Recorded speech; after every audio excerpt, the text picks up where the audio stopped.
नमस्कार मित्रांनो, मी आज तुमच्यासोबत एका खास विषयावरती बोलण्यासाठी आलोय. तो विषय आहे कॅशलेस क्लेम आणि रिम्बर्समेंट क्लेम. आता या दोघांमध्ये क्लेममध्ये काय फरक आहे? जर कॅशलेस क्लेम आपण जर कॅशलेस हॉस्पिटल जर गेलो तर आपल्याला 99% क्लेम मिळण्याचे चान्सेस वाढतात. तेच रिम्बर्समेंटला गेलो तर तेवढे चान्सेस आपले कमी होतात. अजून एक महत्त्वाचा मुद्दा आहे याच्यामध्ये, जर कॅशलेसला गेलो तर बिल आपलं कमी होत असतं, रिम्बर्समेंटला गेलं बिल आपलं जास्त होत असतं.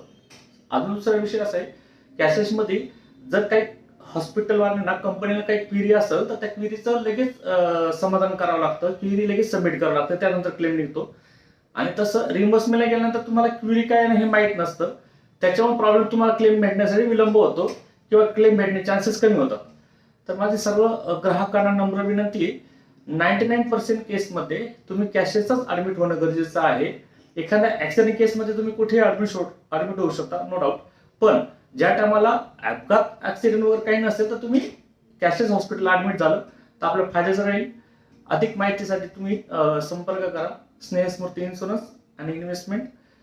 मोबाईल नंबर आहे 7066111188. धन्यवाद.